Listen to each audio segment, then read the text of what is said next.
Assalamualaikum warahmatullahi wabarakatuh. Kami dari kelompok 3 akan mempresentasikan untuk Foreign Exchange Risk, di mana pada mata kuliah ini kami diampu oleh Bapak Profesor Dr. Sparta, SEAK MSCA. Next. Sebelumnya, perkenalkan, kelompok 3 terdiri dari Yanita Harisandi dengan NIM 2019 12 11 012, kemudian Rosa Virginia Dara Aprili 2019 12 11 026, kemudian ada Wahyu Trinur Hayati dengan NIM 2019 12 11 030, kemudian ada Sylvia Novita dengan NIM 2019 12 11 048. Untuk materi yang pertama, di sini kita akan membahas tentang pengantar di mana globalisasi industri jasa keuangan di Amerika Serikat itu membuat lembaga keuangan itu bertujuan untuk semakin mengekspos terhadap resiko dari valuta asingnya.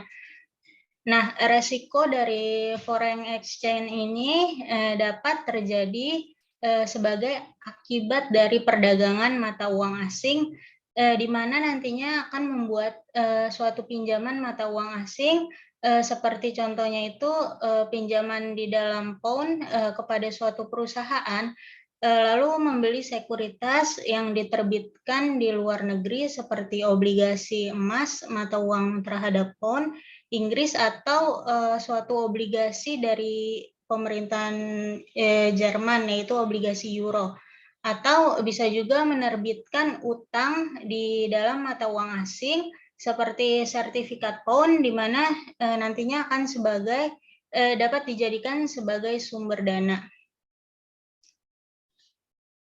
Nah, resiko dari valuta asing ini terjadi di suatu peristiwa yang terbukti di tahun 2015 ketika terdapat suatu bank, pialang, serta investor individu yang kehilangan ratusan juta dolar setelah terjadinya lonjakan yang tidak terduga di dalam mata uang Swiss franc, di mana mata uangnya tersebut itu mengguncang dari pasar valuta asingnya.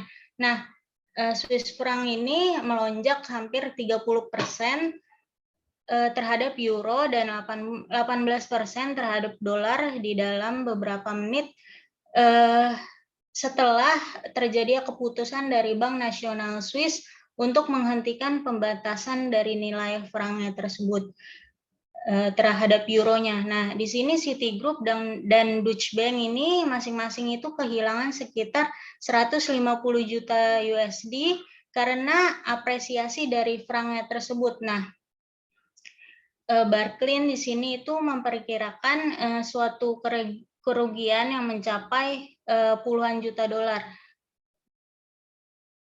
Lalu broker valuta asing retail utama di Amerika Serikat itu juga mengalami kerugian terbesar dan harus diselamatkan dengan pendanaan darurat sebesar 30 juta USD dari perusahaan investasi. Nah, secara umum pada tahun 2015 ini penguatan dolar ini mengurangi keuntungan bagi perusahaan yang aktif secara internasional. Nah, misalnya IBM itu mengalami penurunan sebesar 5% karena adanya tren dari valuta asing. Demikian juga di perusahaan-perusahaan besar. Contoh itu Coca-Cola yang mendapatkan mayoritas penjualan dari luar Amerika Serikatnya. Lalu masuk ke dalam harga dan transaksi valuta asing, di mana di sini terdapat nilai tukar dari mata uang asing. Nah, nilai tukar dari mata uang asing itu merupakan harga di mana satu mata uang, misalnya dolar atau USD, dapat ditukarkan dengan mata uang lainnya. Nah, di tabel 13 strip 1 ini, di sini dicantumkan harga nilai tukar antara dolar Amerika Serikat dan mata uang lainnya di tanggal 4 pada tanggal 15 di tanggal 4 sampai dengan tanggal 15 Juni di tahun 2015. Nah, tarif valuta asing ini terdaftar di dalam dua cara, yaitu dolar Amerika Serikat yang diterima untuk 1 unit mata uang asing yang ditukarkan, lalu mata uang asing yang diterima untuk setiap dolar yang dipertukarkannya. Nah, misalkan itu contohnya di sini nilai tukar dolar Amerika Serikat untuk dolar Kanada pada tanggal 15 Juni di tahun 2015 itu senilai 0,8113 atau 0,8133 USD terhadap CAD. Nah, nantinya akan diterima untuk setiap dolar Kanada yang ditukarkannya itu sebesar 1,2327.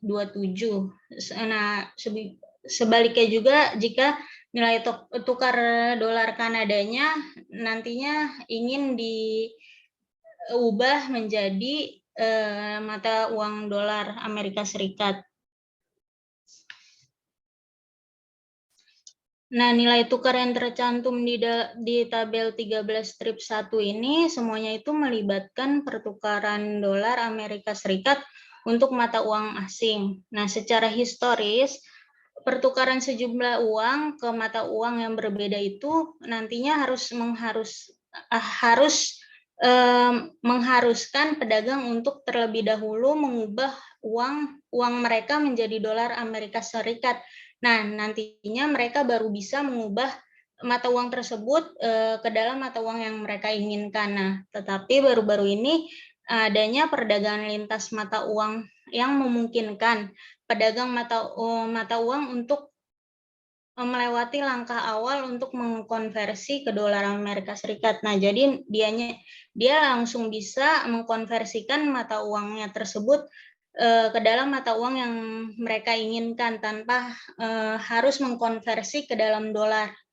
Nah, perdagangan lintas mata uang merupakan sepasang mata uang yang diperdagangkan di pasar valuta asing yang tidak melibatkan dolar Amerika Serikat ini. Nah, misalkan itu perdagangan lintas bursa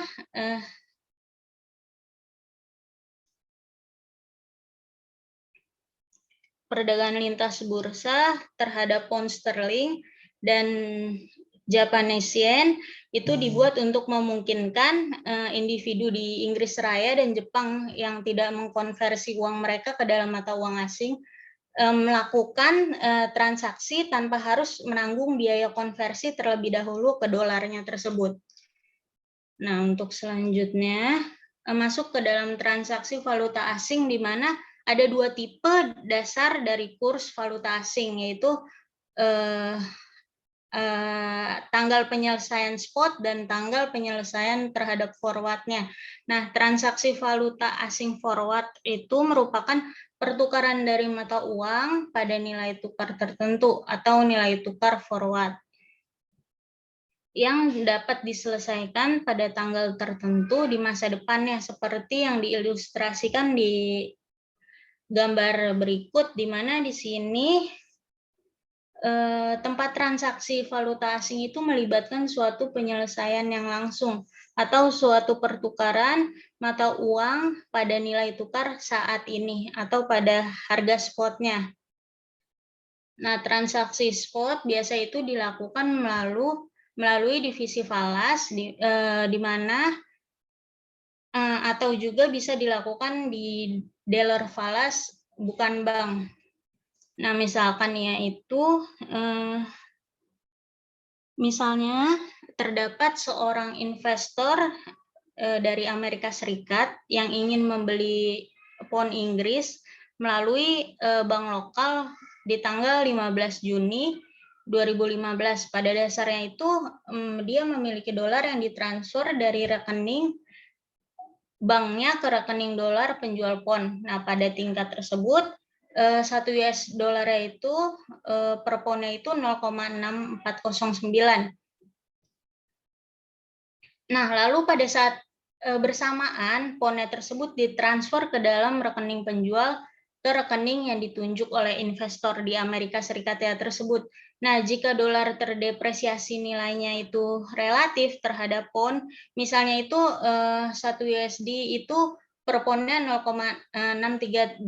Nah, nilai investasi ponnya itu jika dikonversi nantinya dia akan mengalami peningkatan. Nah, tetapi jika nilai dolar itu terdepresiasi, maka nantinya ponnya tersebut, mata uangnya nantinya juga akan menurun, tergantung kepada kondisinya, balik lagi kepada kondisinya. Selanjutnya di sini ada contoh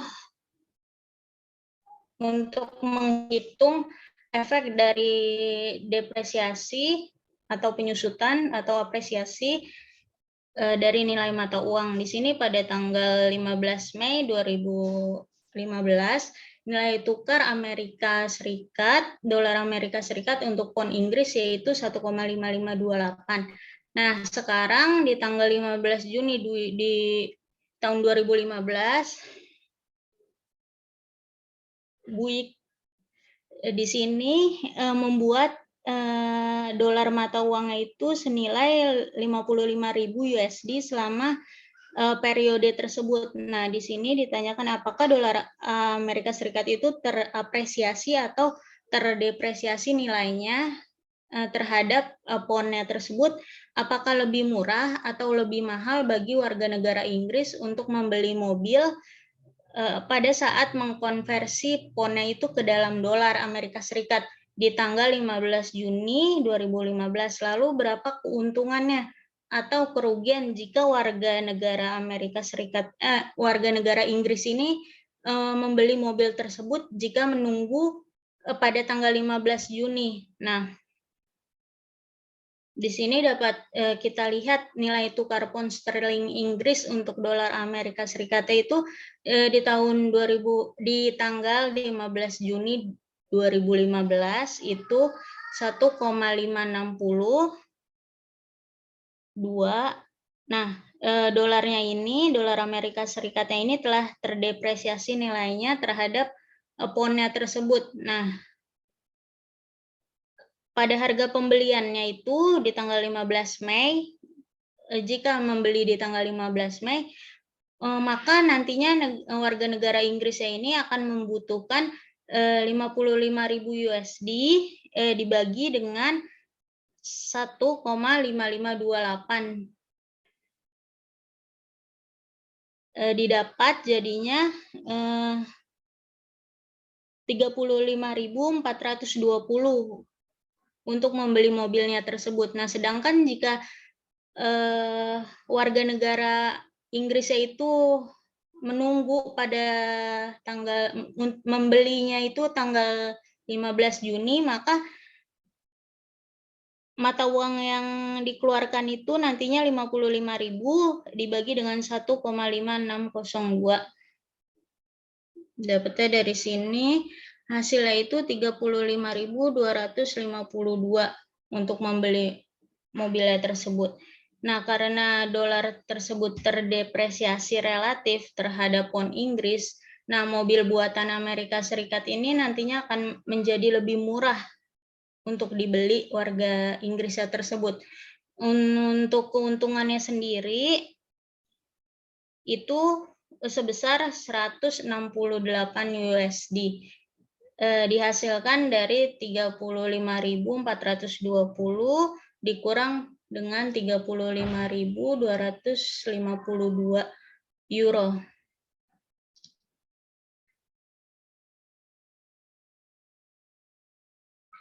Selanjutnya di gambar 13 strip 2 ini di sini menunjukkan suatu pola nilai tukar antara dolar Amerika Serikat dan beberapa mata uang asing dari tahun 2003 hingga 2015. Nah, di sini dapat kita perhatikan bahwa perubahan signifikan dalam nilai mata uang asing itu relatif terhadap dolar Amerika Serikat sehingga terjadi krisis keuangan. Nah, lalu di antara September 2008 dan pertengahan 2010, nilai tukar itu melewati 3 tren. Di fase pertama itu di tahun 2008 hingga 2009 Maret, dolar Amerika Serikat itu diketahui terapresiasi relatif terhadap sebagian besar mata uang asing di dunia. karena investor itu mencari tempat yang aman di sekuritas Treasury Amerika Serikat.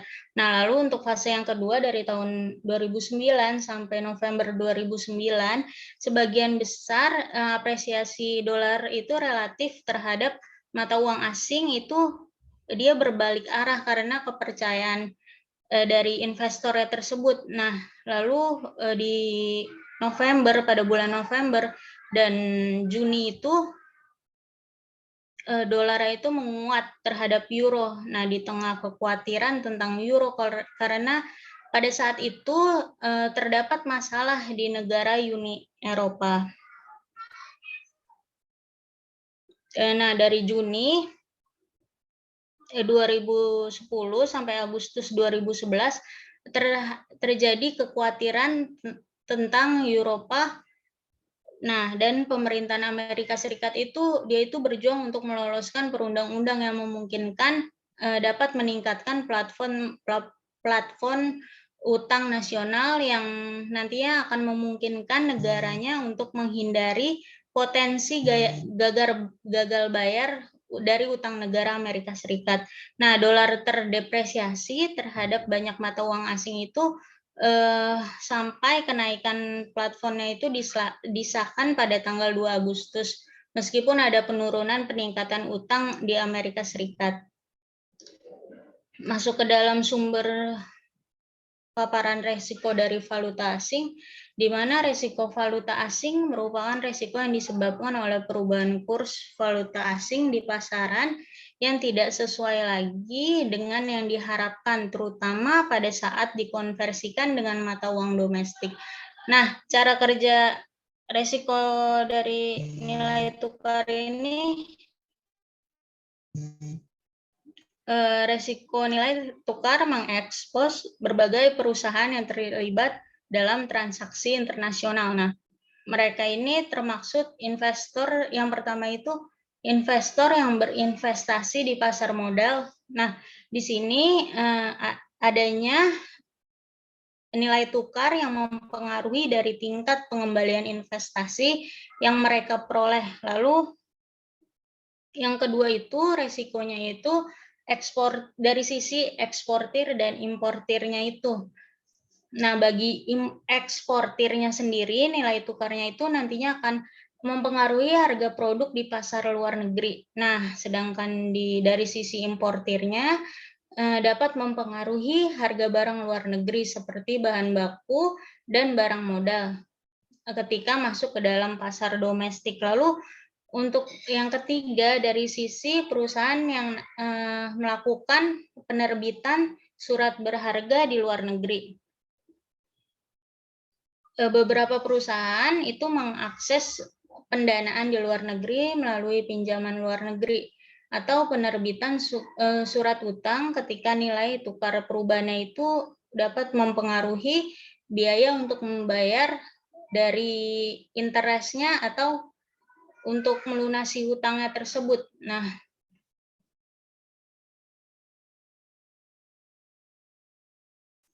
bank komersial terbesar di negara ini itu merupakan pemain utama dalam perdagangan dan transaksi mata uang asing dengan bank pusatnya itu seperti Citigroup dan JP Morgan yang mengambil posisi signifikan dalam aset dan kewajiban mata uang asingnya. Nah, di tabel 13-2 ini menunjukkan nilai tukar yang beredar dari aset dan kewajiban luar negeri di bank-bank Amerika Serikat untuk periode 1994 sampai dengan Maret 2015, di mana angka tahun 2015 untuk aset asingnya itu sebesar 432,5 miliar dengan kewajiban luar negerinya itu sebesar 278 miliar. Nah, seperti yang kita lihat dari tabel 13-2 ini, baik kewajiban dan aset dari mata uang asingnya itu tumbuh dari tahun 1997. Nah, dan kemudian dia itu turun di dari tahun 1998 sampai dengan 2000.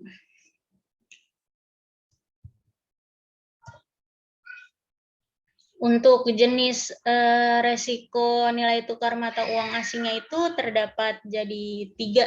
Untuk yang pertama itu dari segi resiko transaksi, yang kedua dari resiko translasi, dan ada penambahan dari resiko ekonomi.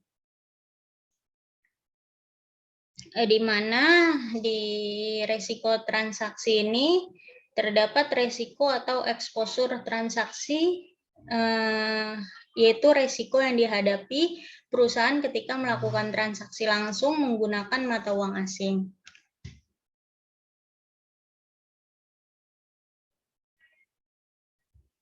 Misalnya itu perusahaan domestik membeli produk dari perusahaan luar negeri. Nah, harga produknya itu ditentukan dalam mata uang penjualnya tersebut.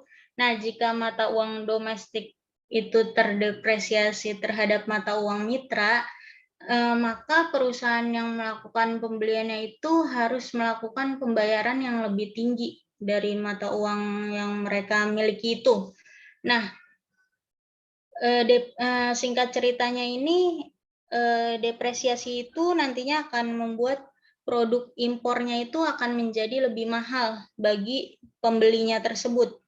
Nah, misalnya itu di sini pembuat mobil di Indonesia itu mengimpor baja dari Amerika Serikat. Nah, harga bajanya itu tidak berubah, tapi rupiahnya itu terdepresiasi menjadi 14.000 per USD-nya. Dari 14.000 menjadi 14.500. Nah, oleh karena itu pembuatan mobil itu harus mengeluarkan rupiah lebih banyak untuk mendapatkan $1 Amerika Serikat. Dari yang tadinya 14.000 jadi 14.500. Nah, lalu sebaliknya jika apresiasi mata uang domestik terhadap mata uang negara lain itu membuat barang impor menjadi lebih murah. Asumsiinnya itu di sini dalam kasus terdapat kasus, nah nilai tukar rupiahnya itu terapresiasi dari 14.000 USD menjadi 13.000. Nah, itu berarti pembuat mobil itu nantinya akan mengeluarkan lebih sedikit rupiah untuk mendapatkan $1 Amerika Serikatnya tersebut. Nah, jadi suatu pergerakan dari nilai tukar itu nantinya akan mempengaruhi suatu arus kas dari perusahaan. Selain kontrak pembelian, beberapa transaksi yang potensi untuk terekspos itu nantinya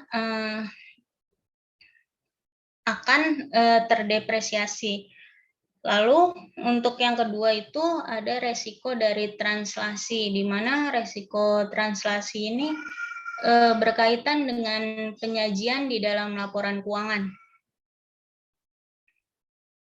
Standar akuntansi itu mensyaratkan suatu perusahaan menyajikan laporan keuangan dalam mata uang tertentu, sehingga ketika memiliki beberapa aset atau suatu kewajiban dalam mata uang asing, mereka itu harus mengkalkulasi ke mata uang untuk pelaporannya tersebut. Nah, di sini kita contohkan itu.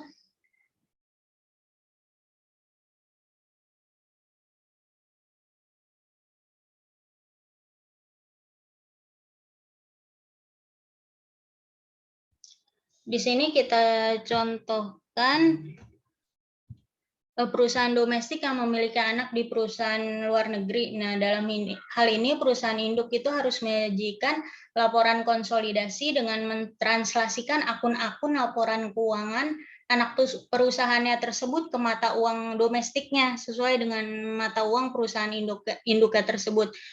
Nah, ini bisa kita ambil dari pelajaran AKL. Lalu untuk yang terakhir itu resiko ekonomi, di mana resiko ekonomi ini menyangkut suatu dampak perubahan nilai tukar terhadap pendapatan dari biaya operasinya. Nah, pergerakan nilai tukar itu nanti akan mengekspos ketidakpastian terhadap nilai sekarang dari arus kas operasi di masa yang akan datang. Lalu untuk materi selanjutnya akan dibahas oleh Sylvia.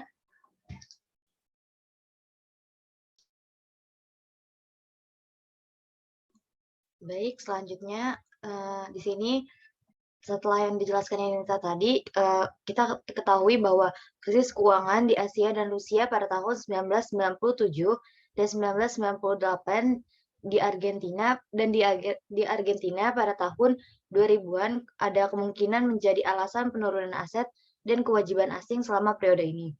Di mana setelah periode ini pertumbuhan meningkat pesat seiring pulihnya ekonomi dunia. Sementara pertumbuhan kewajiban dan klaim aset pada orang asing melambat selama krisis keuangan. Tingkat tetap stabil karena lembaga keuangan di Amerika Serikat dipandang sebagai beberapa lembaga keuangan teraman selama krisis.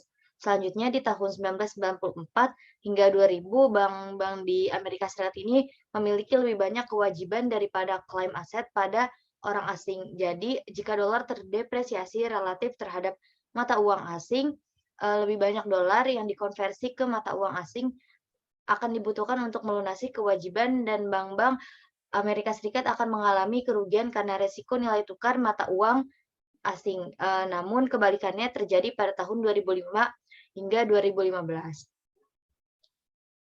Di sini ada tabel 13 strip 3 di mana posisi bulanan Bank Amerika Serikat dalam mata uang asing dan aset serta kewajiban asing untuk periode Maret 2015. Di sini tabel 13 strip 3 ini memberikan kategori posisi mata uang asing atau investasi dari semua bank Amerika Serikat dalam mata uang utamanya itu per Juni 2015. Kolom 1 dan kolom 2 di sini mengacu pada aset dan kewajiban dalam mata uang asing yang dimiliki di portofolio di Bank Amerika Serikat. Kolom 3 dan kolom 4 mengacu pada perdagangan di pasar mata uang asing atau pasar spot untuk kegiatan exchange dan pasar maju untuk forward untuk kegiatan exchange di masa kontrak beli atau posisi long dan dijual di posisi short.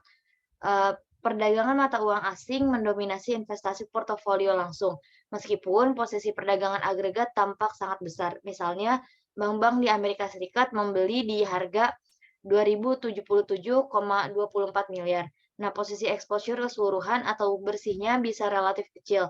Misalnya, posisi bersihnya itu bisa dalam pound adalah sekitar 6 minus 162 juta. Next.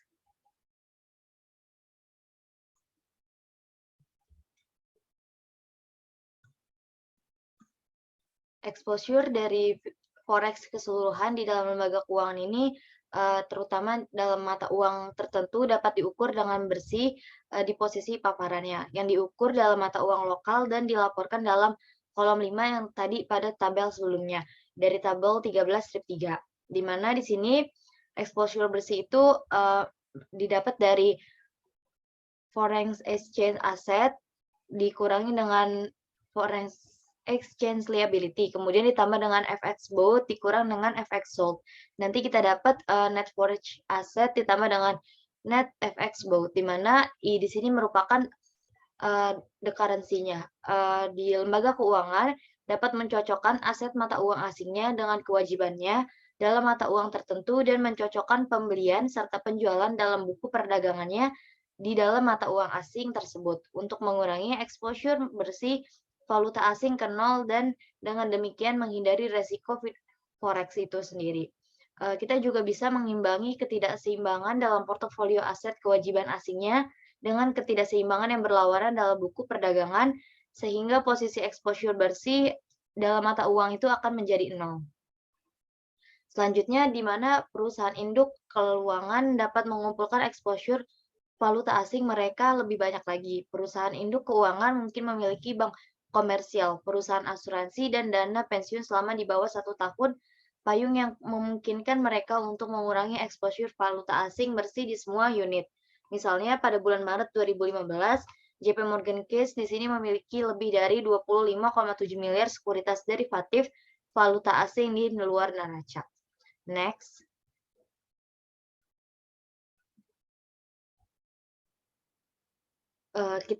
Apabila kita tadi melihat di tabel 13 strip 3 bahwa bank-bank di Amerika Serikat memiliki exposure dari foreign yang bersih yang positif dalam 3 dari 5 tahun uang utama pada Maret 2015. Posisi positif exposure bersih di sini akan menyiratkan bahwa lembaga keuangan di Amerika Serikat secara keseluruhan net long-nya dalam mata uang, yaitu lembaga keuangan telah membeli lebih banyak mata uang asing daripada yang telah dijual dan menghadapi resiko bahwa mata uang asing akan jatuh nilainya terhadap mata uang asing lainnya. Kemudian ada negatif posisi exposure bersih, di mana di sini dia menyeratkan bahwa lembaga keuangan Amerika Serikat adalah net short dalam mata uang asing, yaitu lembaga keuangan telah menjual lebih banyak mata uang asing daripada yang telah dibeli.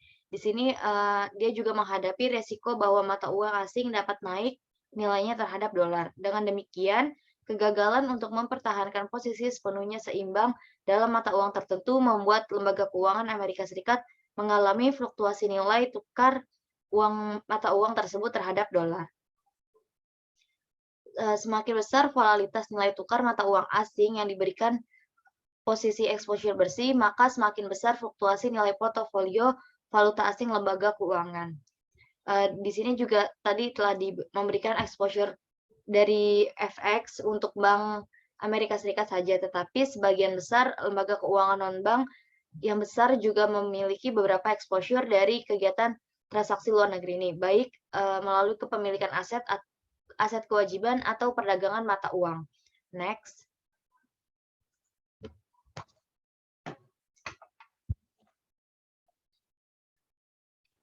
Nah, di sini ada beberapa alasan kenapa ukuran absolut dari exposure ini lebih kecil daripada yang untuk bank-bank besar di Amerika Serikat. Yang pertama itu alasannya adalah ukuran aset yang lebih kecil, kedua adanya kekhawatiran orang yang bijaksana, dan adanya peraturan yang berlaku. Ukuran absolut di sini itu misalnya dana pensiun Amerika Serikat menginvestasikan sekitar 13% dari portofolio aset mereka di sekuritas asing dan perusahaan asuransi jiwa di Amerika Serikat, di mana umumnya memiliki kurang dari 10% aset mereka di sekuritas asing. Menariknya, kepemilikan aset luar negeri oleh lembaga keuangan Amerika Serikat lebih kecil daripada kepemilikan lembaga keuangan di Jepang dan di Inggris. Misalnya di Inggris, dana pensiunnya itu secara tradisional menginvestasikan lebih dari 20% dana mereka dalam aset asing. Next.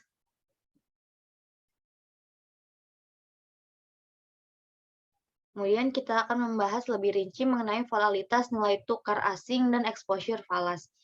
Di mana di sini kita dapat mengukur potensi ukuran exposure dari FX lembaga keuangan dengan menganalisis ketidaksesuaian aset, kewajiban, dan perdagangan mata uang di neraca dan volatilitas yang mendasari pergerakan nilai tukar. Secara khusus, kita dapat menggunakan persamaan berikut.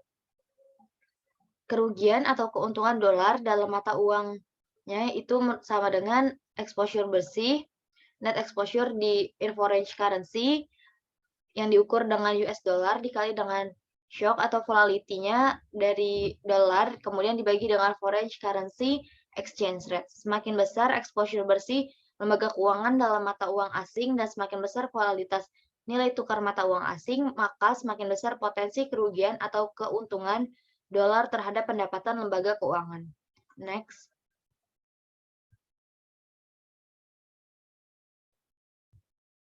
Di sini ada contoh untuk menghitung FX dari paparan lembaga keuangan, di mana pada tanggal 14 Juni 2015, lembaga keuangan Amerika Serikat memiliki exposure bersih ke pound Inggris sebesar 2.500.000. Nilai tukar dolar Amerika Serikat untuk pound Inggris adalah 1,5828.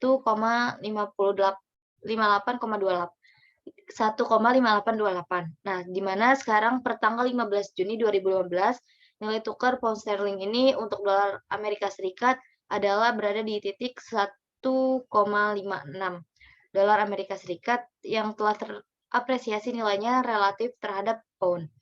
Maka dari itu, nilai dolar Amerika Serikat dari posisi pound Inggris pada tanggal 14 Juni adalah sebesar 3.957.000.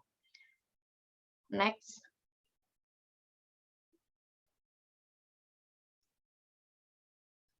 Penyebab mendasar dari volatilitas FX mencerminkan fluktuasi permintaan dan penawaran mata uang suatu negara.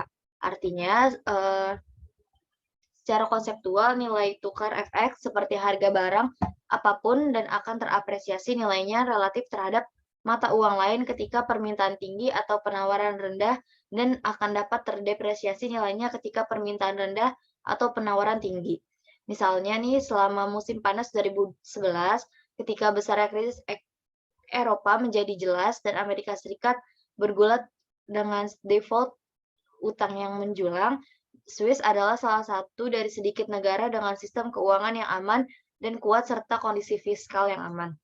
Investor membeli franc Swiss sebagai mata uang safe haven-nya. Kemudian pembelian tersebut menyebabkan apresiasi mata uang yang besar. Dari September 2010 hingga September 2011, franc Swiss terapresiasi sebesar 14,8% melawan dolar AS yaitu sebesar 7,7%, yang melawan euro 20,7%, dan melawan yen Jepang sebesar 14,8 pound sterling Inggris. Namun, di luar periode yang singkat ini, Amerika Serikat telah dilihat sebagai tempat yang aman karena Eropa terus menghadapi tantangan ekonomi. Seperti yang terlihat pada dolar AS telah terapresiasi nilainya relatif terhadap mata uang lain untuk sebagian besar tahun di 2010-an. Next.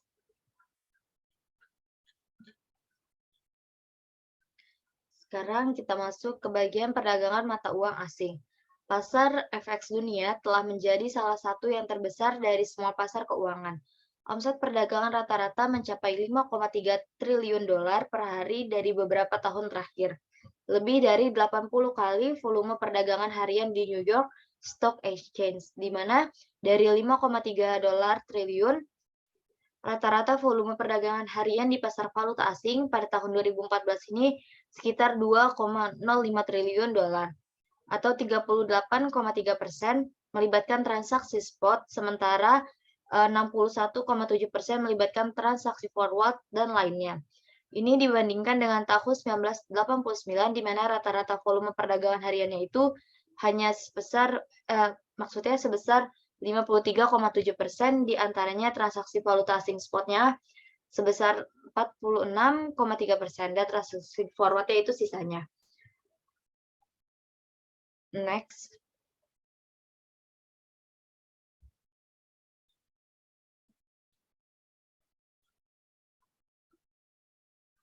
Di sini ada tabel 13-4, di mana di sini merupakan perdagangan berdasarkan persen dari volume keseluruhan. Di sini London terus menjadi pasar perdagangan FX terbesar, diikuti oleh New York dan Singapura. Tabel 13-4 ini dia mencantumkan beberapa pedagang mata uang asing teratas pada tahun 2015. 4 bank teratas yang beroperasi di pasar ini adalah Citigroup sebesar 16,4%, kemudian ada Deutsche Bank di angka 15,67%, ada Barclays di 10,91%, dan UBS di angka 10,88%. Terdiri hampir setengah dari semua perdagangan mata uang asing. Next. Perdagangan valuta asing telah disebut sebagai pasar paling adil di dunia karena volumenya yang sangat besar dan fakta bahwa tidak ada lembaga tunggal yang dapat mengendalikan arah pasar. Namun, keadilan pasar dipertanyakan pada tahun 2015 ketika 5 bank global yaitu Barclays, Citigroup, JP Morgan, Royal Bank of Scotland Group, dan UBS AG setuju untuk membayar lebih dari 5 miliar dalam hukuman gabungan dan mengakui bersalah atas tuduhan kriminal untuk menyelesaikan penyelidikan AS tentang apakah pedagang berkolusi untuk memindahkan nilai mata uang asing untuk keuntungan finansial mereka sendiri. Pihak berwenang mengatakan para pedagang di setiap bank berkomunikasi melalui ruang obrolan online yang dijuluki sebagai kartel, di mana bekerja untuk melakukan perdagangan yang akan menguntungkan orang lain dalam kelompok tersebut. Next.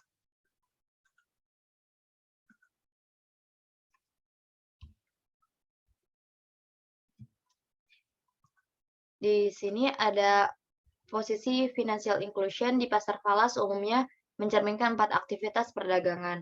Yang pertama, pembelian dan penjualan mata uang asing untuk memungkinkan pelanggan mengambil bagian dalam dan menyelesaikan transaksi perdagangan komersial internasional. Kemudian, aktivitas yang kedua ada pembelian dan penjualan mata uang asing untuk memungkinkan pelanggan atau lembaga keuangan itu sendiri untuk mengambil posisi dalam investasi real dan keuangan asing. Aktivitas perdagangan yang ketiga ada pembelian dan penjualan mata uang asing untuk tujuan lindung nilai untuk mengimbangi exposure perdagangan dalam mata uang tertentu. Dan aktivitas yang keempat ada pembelian dan penjualan mata uang asing untuk tujuan spekulatif melalui peramalan atau antisipasi pergerakan kurs falas di masa depan. Next. Sebagian besar keuntungan atau kerugian dalam perdagangan valuta asing berasal dari mengambil posisi terbuka atau berspekulasi dalam mata uang, pendapatan dari pembuatan pasar atau bid ask spread, atau dari bertindak sebagai agen untuk pelanggan eceran atau grosir umumnya hanya menyediakan pendapatan sekunder atau tambahan. Di sini ada gambarannya di tabel 13 strip 5 tentang foreign exchange trading, pendapatan trading dari bank besar Amerika Serikat dalam miliar dolar, dalam juta dolar. Next. Selanjutnya akan dijelaskan oleh Ayu.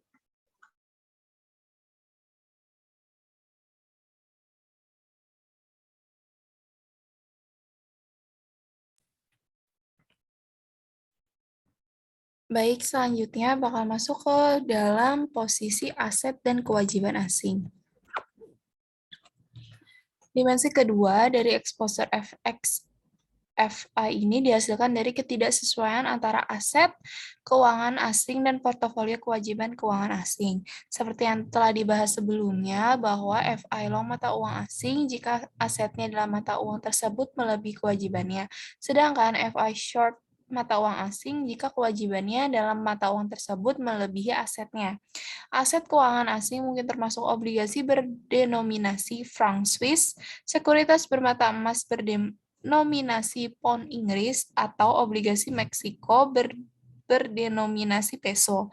Nah, kewajiban keuangan mata uang asing mungkin termasuk menerbitkan CD pound Inggris atau obligasi berdenominasi yen di euro markets untuk mengumpulkan dana yen. Globalisasi pasar keuangan telah menciptakan berbagai kemungkinan besar untuk mengumpulkan dana dalam mata uang selain mata uang dalam negeri. Next.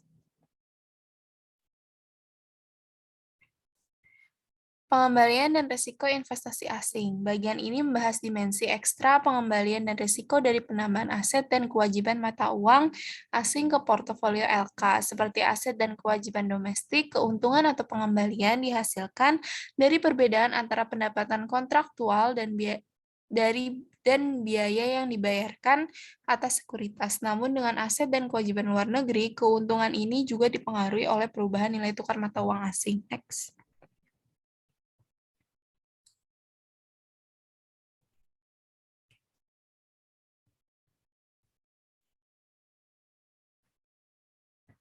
Sebelum masuk ke resiko dan lindung nilai, sebelumnya misalkan FY memiliki aset dari kewajiban aktiva sebesar 100 juta dolar, kewajiban sebesar 200 juta dolar, pinjamannya itu dalam 1 tahun, itu dalam bentuk dolar semua. Nah, 100 juta dolar setara pinjaman Inggris 1 tahun.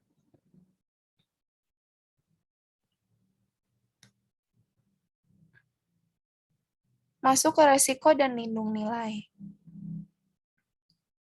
Karena seorang manajer tidak dapat mengetahui sebelumnya seberapa nilai tukar spot pound atau dolar pada akhir tahun, ketidakseimbangan portofolio atau strategi investasi di mana FI panjang bersih 100 juta pound atau setara dengan 62,5 juta euro beresiko. Seperti yang telah kita diskusikan, pinjaman Inggris akan menghasilkan pengembalian sebesar 22,188% jika pound terapresiasi dari 1,60 dolar per 1 euro menjadi 1,70 dolar per 1 euro. Tetapi akan menghasilkan pengembalian hanya 4,22% jika nilai pound terdepresiasi terhadap dolar menjadi 1,45 dolar per 1 euro. Selanjutnya, pada prinsipnya itu, seorang manajer FI dapat mengontrol skala exposure FX-nya dalam dua cara utama. Yang pertama ada hedging on balance sheet, dan yang kedua ada off balance sheet hedging. Lindung nilai secara melibatkan membuat perubahan pada aset dan kewajiban neraca untuk melindungi keuntungan FI dari risiko falas. Hedging off balance sheet tidak melibatkan perubahan on balance sheet, melainkan melibatkan mengambil posisi di forward atau sekuritas derivatif lainnya untuk melindungi risiko FX. Next. Nah, contoh berikut mengilustrasikan bagaimana manajer keuangan dapat mengontrol exposure FX dengan membuat perubahan pada neraca. Ini contoh lindung nilai pada neraca keuangan. Anggaplah bahwa alih-alih mendanai investasi sebesar 100 juta dolar dalam 15% pinjaman Inggris dengan CDAS, manajer keuangan mendanai pinjaman Inggris dengan 100 juta dolar, setara dengan 100 juta dolar pound CD, 1 tahun pada tingkat 11% seperti yang diilustrasikan pada gambar berikut.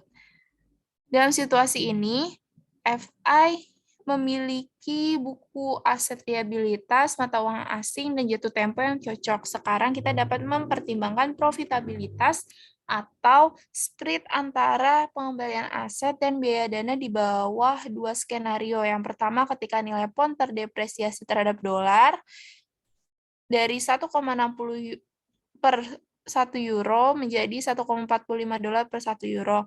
Terus yang kedua, ketika pound terapresiasi nilainya sepanjang tahun dari 1,60 per 1 euro menjadi 1,70 per 1 euro. Nah, pound yang terdepresiasi itu pertama, pada awal tahun, FI meminjam 100 juta ekuivalen dalam pound selama 1 tahun dengan tingkat bunga yang dijanjikan sebesar 11%. Pada nilai tukar 1,60 dolar per 1 euro ini adalah jumlah pinjaman yang setara dengan 100 juta dolar dibagi 1,6 menjadi 62,5 juta euro. Yang kedua, pada akhir tahun bank harus membayar kembali pokok dan bunganya kepada pemegang pound sebesar 62,5 juta euro dikali 1,11 menjadi 69,375 juta euro. Yang ketiga, jika pound terdepresiasi menjadi 1,45 dolar per 1 euro sepanjang tahun, pembayaran dalam dolar akan menjadi 69,375 juta euro dikali 1,45 dolar per 1 euro menjadi 100,59 juta dolar atau biaya dana dolar sebesar 0,59%. Dengan demikian, pada akhir tahun terjadi hal-hal berikut. Yang pertama, ada rata-rata pengembalian aset, yaitu pengembalian aset AS ditambah pengembalian aset Inggris sama dengan pengembalian keseluruhan. Aset AS tadi 0,5 dikali 0,09 ditambah 0,5 dikali 0,0422 sebagai aset Inggris menjadi pengembalian keseluruhan 6,61%.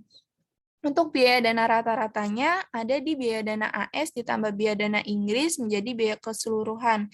Untuk biaya dana AS 0,5 dikali 0,08 ditambah 0,5 dikali 0,0059 sebagai biaya dana Inggris menjadi biaya keseluruhan itu sebesar 0,0429 atau setara dengan 4,295%. Untuk rata-rata pengembalian aset, rata-rata biaya dana itu 6,61% dikurangi 4,295% menjadi 2,315%. Next.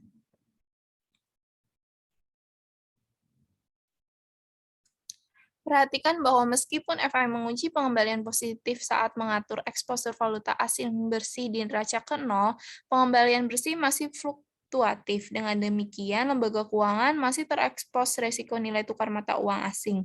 Namun, dengan secara langsung mencocokkan ke buku aset dan kewajiban asingnya, lembaga keuangan dapat mengunci pengembalian positif atau spread keuntungan ke arah manapun nilai tukar berubah selama periode investasi.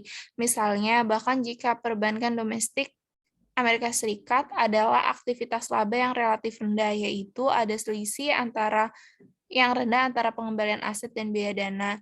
Lembaga keuangan itu bisa sangat menguntungkan secara keseluruhan. Secara khusus, itu bisa mengunci spread positif yang besar jika ada antara suku bunga deposito dan suku bunga pinjaman di pasar luar negeri.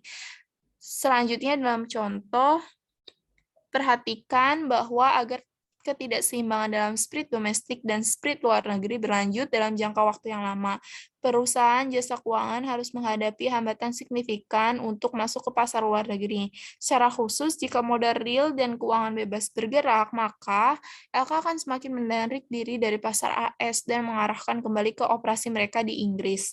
Berkurangnya persaingan akan memperluas spread bunga deposito pinjaman di Amerika Serikat dan persaingan yang meningkat akan mengurangi spread Inggris sampai peluang keuntungan dari aktivitas asing menghilang. Kami membahas kemampuan LK dan batasan kemampuan LK untuk terlibat dalam investasi keuangan dan real lintas batas lebih lanjut di bab selanjutnya. Next.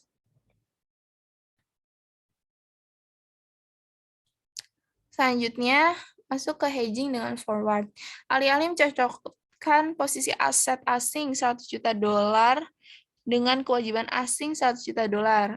Lembaga keuangan mungkin memilih untuk tetap tidak melakukan lindung nilai di neraca sebagai alternatif biaya yang lebih rendah.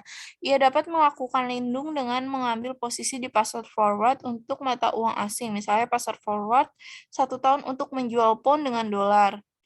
Nah, selanjutnya di latar belakang contoh sebelumnya adalah asumsi implisit bahwa lembaga keuangan juga mencocokkan durasi aset dan kewajiban luar negerinya. Dalam contoh, ia menerbitkan CD Pound durasi 1 tahun untuk mendanai pinjaman pound durasi 1 tahun. Anggaplah sebagai gantinya ia masih memiliki buku yang cocok dalam ukuran 100 juta dolar, tetap mendanai pinjaman Inggris 15%, 1 tahun dengan CD 3 bulan 11% pound. Berarti itu setara dengan 0,75 tahun. Jika suku bunga Inggris berubah sepanjang tahun, maka nilai aset pasar pound akan berubah lebih dari nilai pasar kewajiban pound. FI tidak akan lagi menguji pengembalian tetap dengan mencocokkan ukuran pembukuan mata uang asingnya karena harus memperhitungkan potensi eksposur terhadap keuntungan dan kerugian modal pada aset dan kewajiban pound karena guncangan suku bunga di Inggris. Next.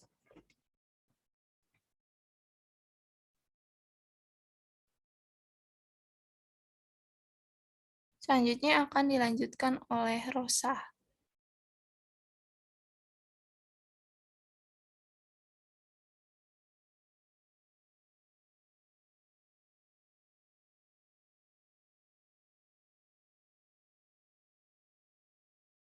Selanjutnya, materinya masuk ke dalam posisi aset kewajiban asing multi-currency. Secara teoritis, tingkat bunga nominal satu periode atau RI pada sekuritas pendapatan tetap di negara tertentu memiliki 2 komponen utama. Yang pertama itu suku bunga real. Suku bunga real sendiri merupakan perbedaan antara nominal tingkat bunga dan tingkat inflasi yang diharapkan. Nah, suku bunga real mencerminkan permintaan dan penawaran sektor.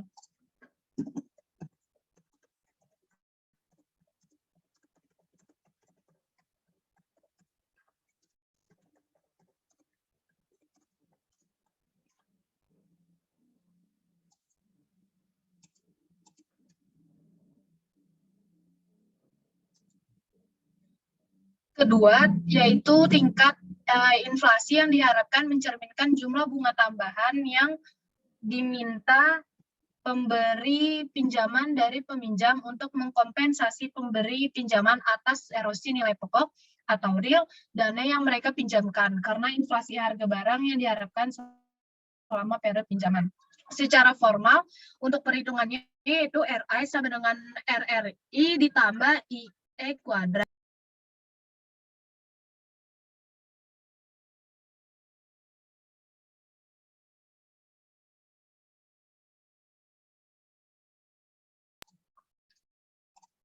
Nah, di mana RI sendiri merupakan tingkat bunga nominal di negara I, lalu RRI itu merupakan suku bunga real di negara I, dan I pangkat E itu merupakan tingkat inflasi satu periode yang diharapkan di negara I. Next. Di sini ada tabel terkait korelasi pengembalian di pasar saham.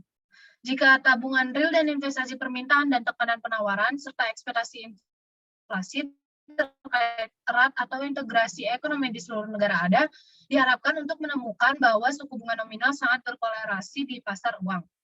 Nah, pada tabel 13.6 ini mencantumkan korelasi antara pengembalian dalam indeks saham utama antara tahun 2010 dan 2015. Melihat korelasi antara pengembalian pasar saham asing dan pengembalian pasar saham Amerika Serikat, dapat dilihat bahwa semuanya ini positif. Selanjutnya, korelasi antar pasar bervariasi dari tertinggi, mulai dari 0,8729 antara Eropa dan Inggris, hingga yang terendah itu 0,2688 antara Cina dan Jepang. Next.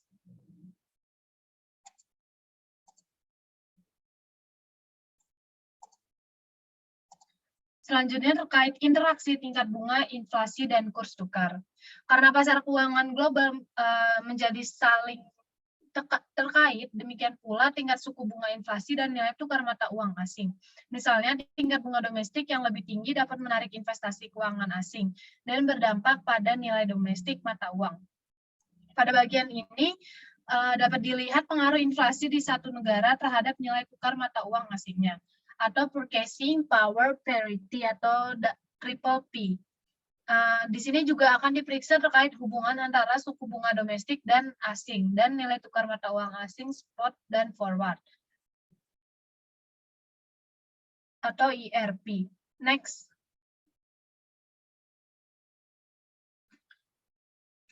Paritas daya beli. Salah satu faktor yang mempengaruhi nilai tukar mata uang asing suatu negara dengan negara lain adalah tingkat inflasi yang relatif di masing-masing negara yang seperti ditunjukkan pada di bawah ini yang berhubungan langsung dengan tingkat bunga relatif di negara-negara tersebut. Secara khusus rumusnya itu RUS sama dengan IUS ditambah RRUS. Dan RS sama dengan IS ditambah RRS, di mana RUS itu merupakan suku bunga di Amerika Serikat, RS merupakan suku bunga di Swiss atau negara asing lainnya. Untuk US itu inflasi yang ada untuk US itu merupakan inflasi tingkat inflasi di Amerika Serikat. Lalu untuk RRS itu tingkat RIS merupakan tingkat inflasi di Swiss, dan untuk RRS itu tingkat bunga real di Amerika Serikat. Lalu yang satunya lagi merupakan tingkat bunga real di Swiss.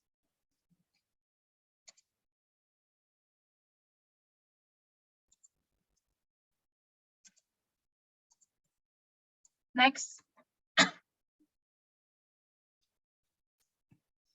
Diasumsikan tingkat bunga real atau tingkat preferensi waktu sama di seluruh negara, maka perhitungannya RRUS itu sama dengan RRS. Kemudian untuk rumusnya RUS dikurangi RS sama dengan IUS dikurangi IS. Spread suku bunga nominal antara Amerika Serikat dan Swiss mencerminkan perbedaan tingkat inflasi antara kedua negara. Ketika tingkat inflasi relatif berubah, nilai tukar mata uang asing yang tidak dibatasi oleh peraturan pemerintah juga harus menyesuaikan untuk memperhitung perbedaan relatif dalam tingkat harga, tingkat inflasi antara kedua negara. Salah satu teori yang menjelaskan bagaimana penyesuaian ini terjadi adalah teori paritas daya beli atau Triple P. Triple P ini merupakan teori yang menjelaskan terkait perubahan kurs mata uang asing, tarif sebagai inflasi, tarif di negara-negara berubah.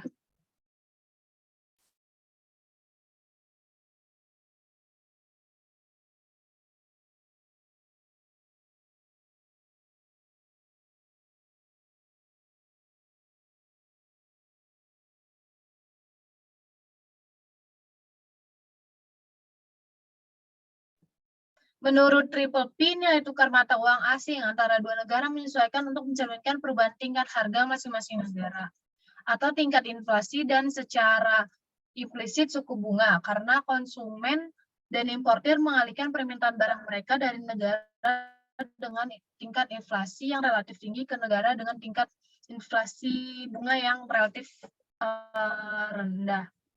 Negara dengan tingkat inflasi bunga rendah.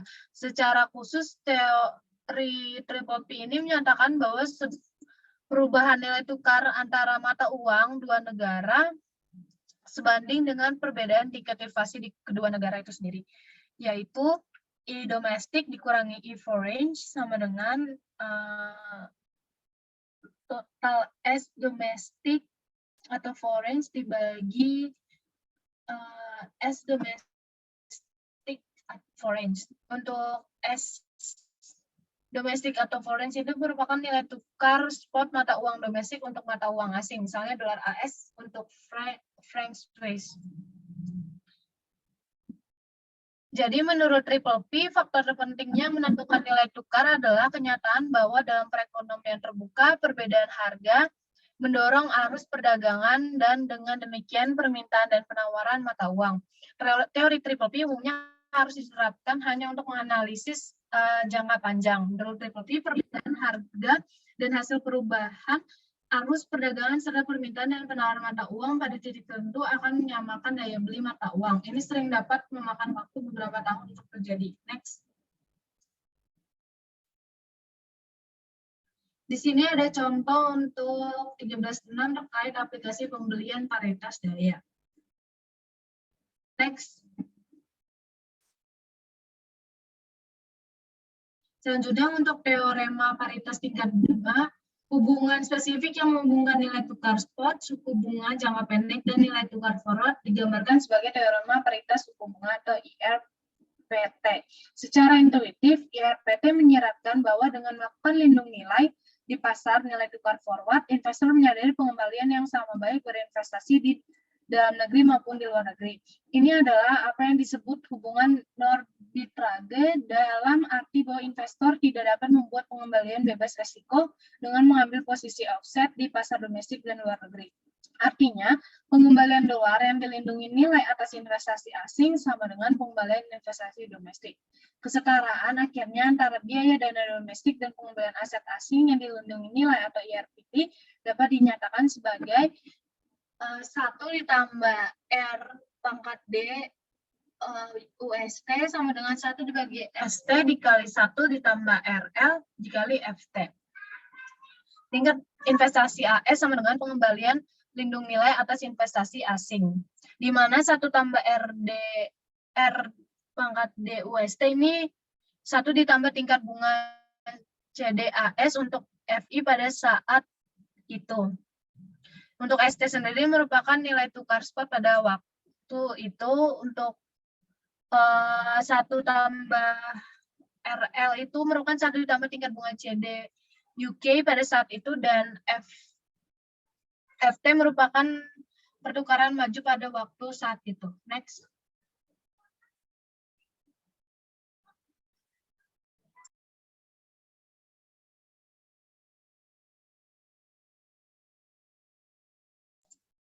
Di sini ada contoh 13.7 terkait sebuah aplikasi suku bunga teorema paritas.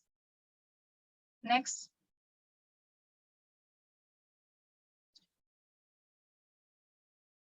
Untuk ringkasan pada bab ini, Bab ini itu menganalisis sumber resiko FX yang dihadapi oleh manajer lembaga keuangan. Resiko tersebut muncul melalui ketidaksesuaian perdagangan mata uang asing dan atau posisi aset kewajiban asing dalam mata uang individu.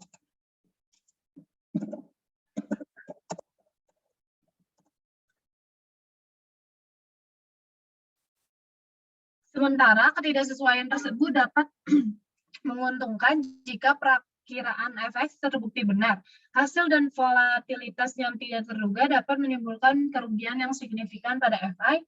Mereka mengancam profitabilitasnya dan pada akhirnya solvabilitasnya dengan cara yang mirip dengan resiko suku bunga dan likuiditas.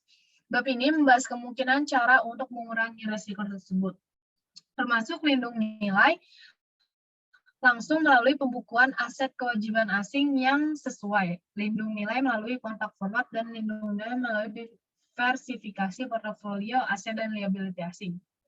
Next, selanjutnya kami akan membahas terkait PR soal chapter 9 yang akan dimulai oleh Yeni.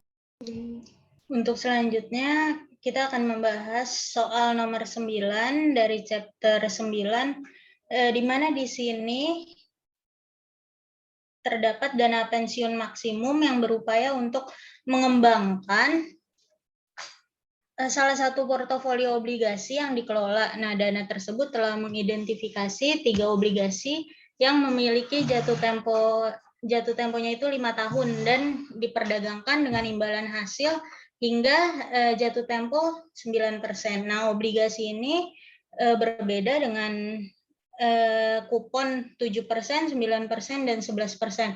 Nah, yang diminta di sini yaitu berapa durasi untuk setiap obligasi, lalu yang kedua, apa hubungannya antara durasi dan jumlah bunga kupon yang dibayarkan. Untuk yang pertama, kita akan menghitung durasi obligasi dengan tingkat kuponnya itu 7%, di mana di sini kita harus mengetahui rumus dari durasi itu sendiri. Nah, rumus dari durasi itu sendiri yaitu sigma present value dikalikan dengan time period, di mana nantinya akan dibagi dengan sigma present value. Nah, di sini kita lihat cash flow-nya itu 1.000 dikalikan dengan tingkat kuponnya tersebut yang kita cari. Itu kan ada 3, 7, 11 sama 7, 9 sama 11. Nah, kita masukin di sini 7%. 1.000 dikalikan dengan 7% yaitu 70 USD. Untuk time period kedua juga sama, yaitu 1.000 dikalikan dengan 7%, 70 USD. Lalu untuk discount faktornya itu, untuk yang pertama itu 1 dibagi dengan 1 ditambah 0,09, 1 dibagi dengan 1,09, hasilnya itu 0,9174. Nah, lalu nanti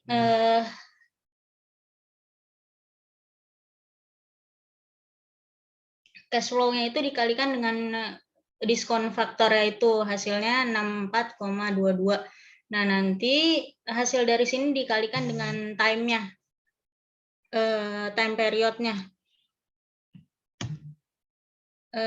Untuk cara dari time period 1 ke 4 dihitung sama caranya. Lalu untuk yang time period kelima di sini 1.000 ditambah dengan 1.000 dikalikan dengan 7% dari tingkat bunga kuponnya, didapat 70 USD.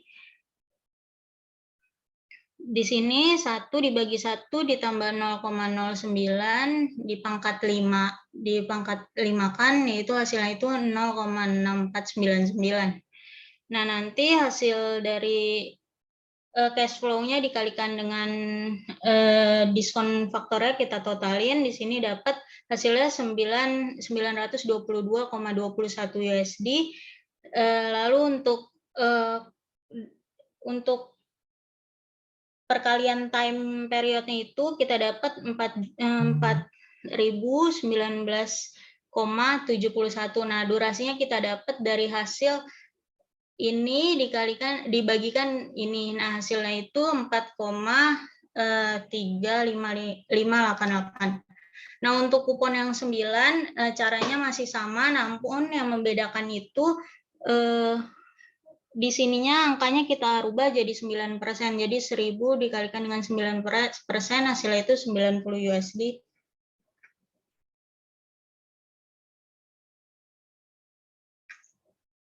Nanti di sini diskon faktornya 1 dibagi 1 ditambah 0,09, hasilnya 0,9174. Nah, selanjutnya cash flow dikalikan dengan diskon faktor, kita dapat hasilnya 82,57.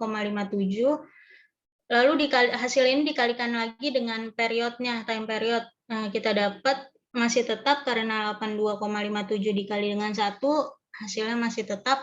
Nah, dari time period ke-1 sampai ke-4, cara yang dihasilkan sama. Nah, untuk time period ke-5, 1000 dikalikan dengan 9%, hasilnya itu kita dapat 1090 USD.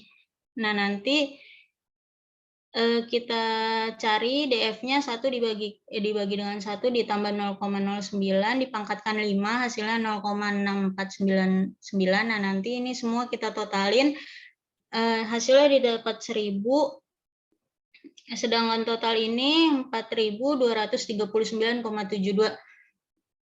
Hasil ini dibagi dengan ini kita dapat 4,2397 untuk tingkat kupon 9%. Selanjutnya untuk kupon 11%, caranya yang dicari masih sama, cuma kita ganti 11%-nya. Di sini kita dapat hasilnya itu 1,077,97 dan 4.459,73. Nah, tinggal kita bagi untuk cari durasinya. Hasilnya yang kita dapatkan untuk tingkat kupon di 11% itu 4,1378.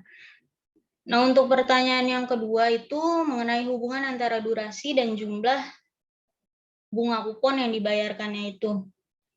Nah, di sini sumbu X itu mewakili tingkat kupon. Nah, sedangkan sumbu Y itu mewakili durasi obligasi, di mana tingkat kupon yang lebih tinggi menunjukkan pemulihan awal dari suatu investasi, dan dengan demikian durasi obligasi itu dapat menurunkan dengan kenaikan tingkat kuponnya. Nah, jika tingkat kuponnya lebih rendah dari pemulihan investasi, maka akan memakan waktu, dan dengan demikian durasi obligasi itu akan lebih tinggi.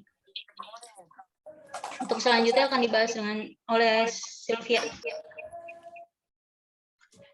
Untuk soal yang kedua ada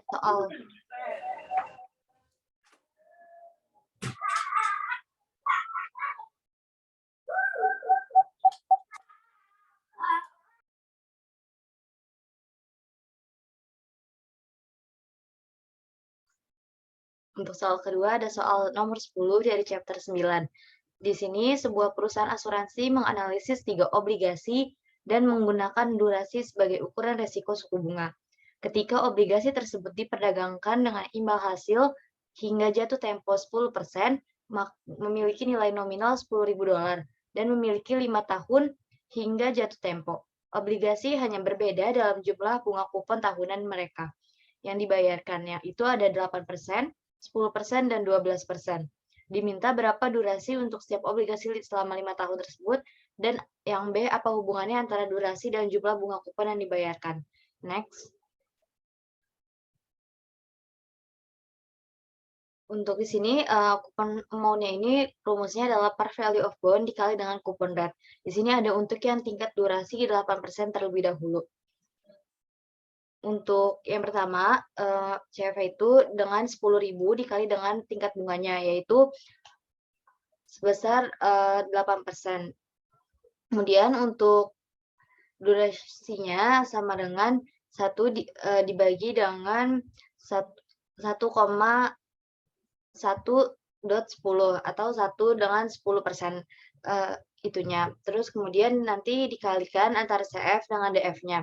Sehingga didapat untuk CF dan DF-nya sebesar selama 5 tahun ini adalah 9.241,84. Dan di mana nanti duration of bond-nya adalah durasi sama dengan 39.568 dibagi dengan 9.241,84. 241,84 sehingga tahunnya itu durasinya selama 4 tahun, 28 bulan. Next.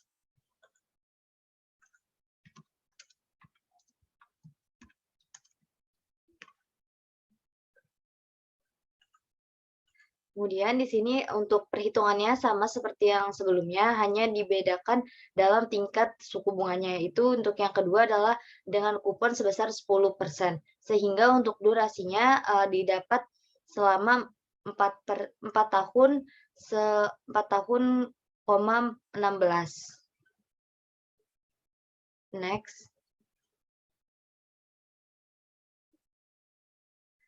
Kemudian untuk yang berikutnya, rumusnya adalah coupon amount sama dengan par value of bond dikali dengan coupon rate. Di sini diminta dengan coupon rate-nya sebesar coupon rate tertinggi yaitu 12%. Oleh karena itu, maka durasi yang diterima untuk bondnya itu adalah 43.829 dibagi dengan 10.758 atau sekitar durasinya itu selama 4 tahun. Next. Untuk yang B, apa hubungan antara durasi dan jumlah bunga kupon yang dibayarkan?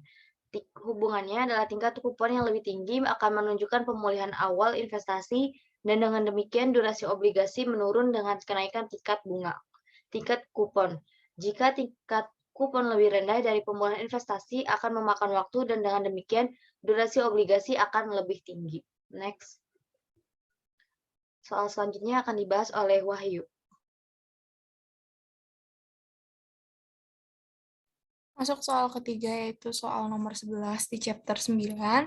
Soalnya Anda dapat memperoleh pinjaman sebesar $100.000 dengan tingkat bunga 10% selama 2 tahun. Anda memiliki pilihan untuk membayar bunga 10% setiap tahun dengan totalnya pokok pada akhir tahun kedua, atau amortisasi pinjaman, yaitu pembayaran bunga 10% dan pokok dalam pembayaran yang sama setiap tahun pinjaman adalah A. Berapa durasi pinjaman di bawah kedua metode pembayaran, dan B. Jelaskan perbedaan kedua hasil tersebut. Next. Selanjutnya ini merupakan rumus nanti yang akan dipakai. Yang pertama ada durasi. Next. Next. Kemudian ada rumus yang dipakai. Yang kedua itu ada rumus untuk menghitung nilai sekarang atau present value. Untuk menjawab yang A, pertama arus kas untuk setiap waktu sama dengan tingkat kupon dan arus kas pada akhirnya sama dengan tingkat kupon ditambah nilai nominal obligasi. Pertama-tama akan menghitung nilai sekarang dari arus kas dan waktu dikalikan dengan nilai sekarang dari arus kas, kemudian durasi dihitung sebagai waktu dikalikan dengan nilai sekarang dari arus kas dibagi dengan nilai sekarang dari arus kas. Yang pertama itu pakai coupon amount-nya, caranya itu per value of bond sama dengan coupon rate. Per value of bond dikali coupon rate. Duration of bond-nya yang untuk menjawab pilihan pertama itu calculate the present value of cash flow. Yang pertama itu 100.000 dikali 10% sama menghasilkan CF-nya itu $10.000. DF-nya 1/1 kali 10 menjadi 0,9091. CF kali DF-nya 9 hasilnya 9.090,91. CF dikali DF dikali T-nya jadi 9.090,91. Untuk term yang kedua itu $100.000 ditambah 100.000 dikali 10% sama dengan 110.000. Untuk DF-nya 1/1,10 pangkat 2 menjadi 0,8264. CF kali DF-nya 90.909. CF kali DF dikali T-nya 181.818,18. Nah, untuk calculate duration of bond action-nya itu menjadi 1,9 tahun. Next.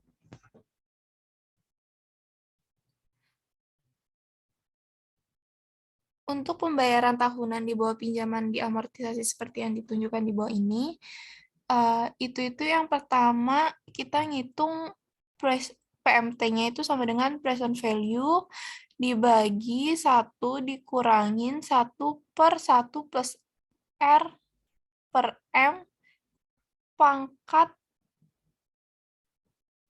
MN dibagi R per M. Nah, R itu menunjukkan interest rate, N itu menunjukkan number of years, M itu menunjukkan yearly frequency.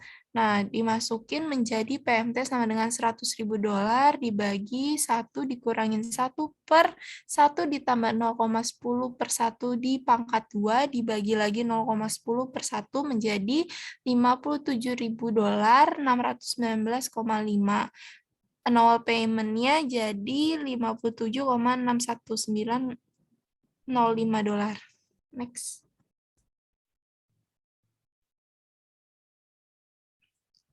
Nah, untuk duration of bond under yang amortisasi keduanya itu sama. Yang pertama, calculate present value-nya dulu. Habis itu menghasilkan durasi sebesar 1,4762 tahun atau 1,4 tahun. Nah, untuk yang B, perbedaannya jika pinjaman diamortisasi, maka durasi pinjaman berkurang. Hal ini karena pokok pinjaman yang diamortisasi dilunasi lebih awal sehingga arus kas yang terkumpul pada obligasi lebih cepat. Oleh karena itu, ini mengurangi durasi untuk obligasi mana yang beredar. Next.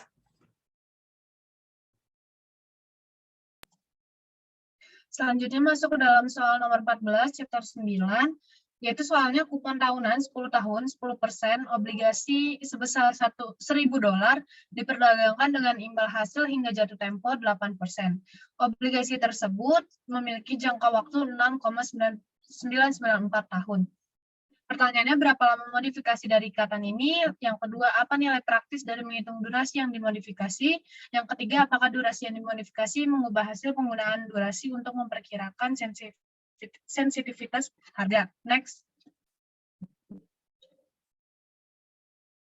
Untuk jawabannya, rumusnya sendiri untuk menghitung durasi ini, MD sama dengan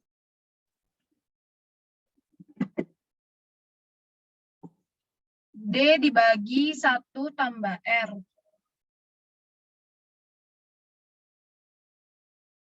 MD sendiri merupakan modifikasi durasi, D itu durasi, dan R itu merupakan interest rate. Tadi kan durasinya 6,994 tahun dibagi 10 tahun ditambah 8%, maka hasilnya 1,08. 6,994 tahun dibagi 1,08. Hasilnya itu 6,4759. Beberapa praktisi menemukan nilai ini lebih mudah digunakan karena presentasi perubahan nilai dapat diperkirakan hanya dengan mengalihkan nilai yang ada dengan perubahan basis point dalam suku bunga daripada dengan perubahan relatif dalam suku bunga. Menggunakan durasi yang dimodifikasi tidak akan mengubah perkiraan sensitivitas harga aset. Next.